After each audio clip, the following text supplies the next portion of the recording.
Olá, galera do sétimo ano do Colégio Atlas, aquele abraço, saudade, hein? Como vai vocês? Como vão? E aí, vivendo na tranquilidade da quarentena, espero que estejam cumprindo os deveres das outras matérias, claro, fazendo os exercíciozinhos. Bem, esse é o nosso primeiro encontro aqui no canal, no WhatsApp, no WhatsApp. Então, assim, como que serão direcionadas nossas aulas? Certamente você vai ver que vai ter uma certa diferença de outros professores, mas é tudo o mesmo trabalho. A ideia é tentar você trabalhar com a gente igualmente. Por favor, então, vou pedir aquela força a vocês. Então, no sétimo ano, nós começamos a falar sobre a população brasileira. Quem lembra aí, nas nossas últimas aulas, falamos sobre a questão da população brasileira até a chegada, nós lá no início falamos da chegada dos europeus aqui no Brasil, foi muito importante. Isso foi o pontapé inicial para falar sobre a população brasileira. Bem, a população brasileira em si, ela hoje tem um número expansivo, né? Hoje temos em torno de 210 milhões de pessoas. É um número bem considerável em relação a outras populações do mundo. Mas o Brasil tem uma coisa interessante. A população brasileira é grande, mas o nosso território também é grande. Isso é bastante interessante. Isso se deve também, hoje nós temos a problemática do quê?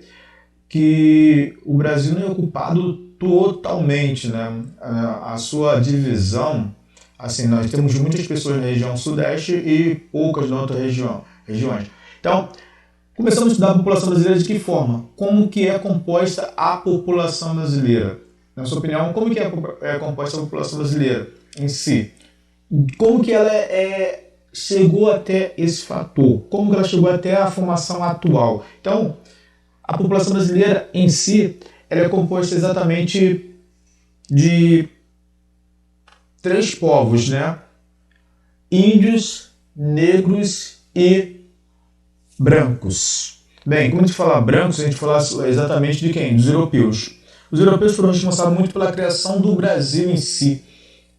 Só lembrar que grande parte do nosso costume vem dessa mistura da etnia brasileira, da chamada miscigenação. Hoje nós podemos dizer assim que todo brasileiro vai ter um pouco do índio, vai ter um pouco do europeu, um pouco do...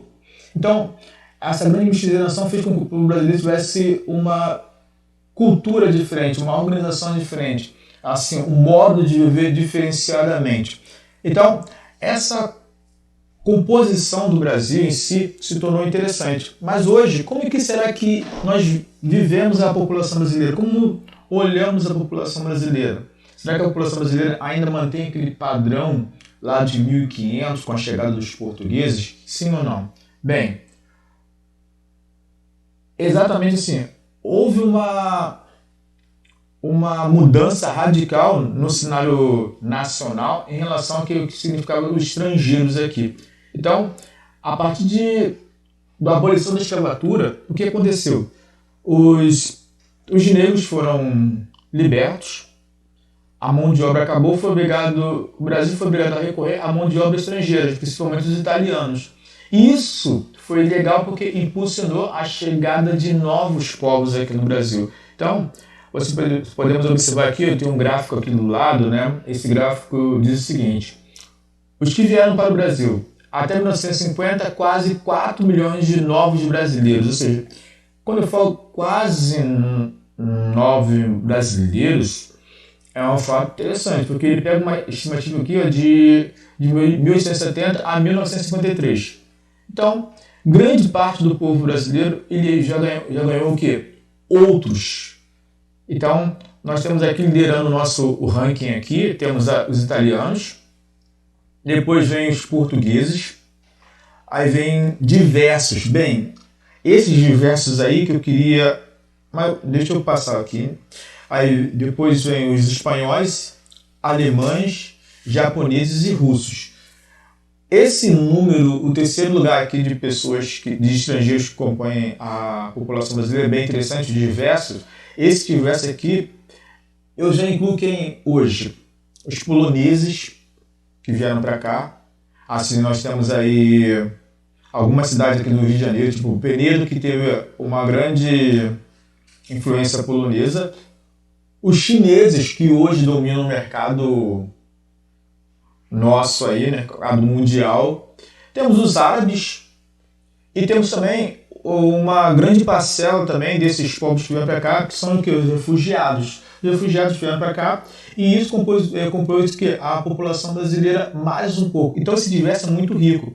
Entre os refugiados, podemos dizer os angolanos, né, os haitianos e os sírios, que hoje vêm para o Brasil. Ah, outro detalhe, o pessoal da Venezuela. Então, assim, hoje o Brasil ele é bem diferentemente daquele povo que nós tínhamos em 1500. A cultura nossa aumentou, na verdade nós aumentamos muito a nossa cultura graças à questão de chegada dos novos povos. Uma coisa que eu gosto muito de chamar a atenção é o chamado xenofobia, ter medo do estrangeiro. Na verdade não devemos ter medo do estrangeiro, devemos acolher o estrangeiro. Aquela coisa de vir que ele vai pegar seu emprego, aquela coisa ruim, pesada, então nós temos que ter exatamente essa habilidade também de recorrer. Então, assim, o Brasil é interessante que ele começa a crescer com uma margem muito grande de estrangeiros, ok? Então, o que será feito? Eu vou passar para vocês, então, assim, o exercício da página 338, sendo que vocês vão fazer normalmente o exercício da página 338 e o trabalho da página 339 você vai enviar para mim, pelo e-mail que está aqui abaixo. Então, assim, você vai fazer esse trabalho e vai enviar ele para mim, ok? Outra coisa primordial, você que está vendo esse vídeo agora, você vai lá no canal, você tem que marcar sua presença. Como assim você marcar sua presença? É dar ok, professor, aqui é o aluno tal do 7º ano, aquele abraço, professor, estou aqui presente na aula, ok? Estou aqui. Então, vai estar valendo a sua presença. Então, eu vou estar anotando aqui a sua presença de aula, a sua participação. Então, você vai olhar o vídeo e automaticamente vai falar assim, vai clicar lá e falar assim, professor, estou aqui, aceitei. E no decorrer da semana, até a nossa aula, na próxima quinta-feira, você vai mandar para mim o que? A resposta, vai enviar a resposta desse exercício, ok? Um forte abraço, professor Fábio, e até no nosso próximo encontro.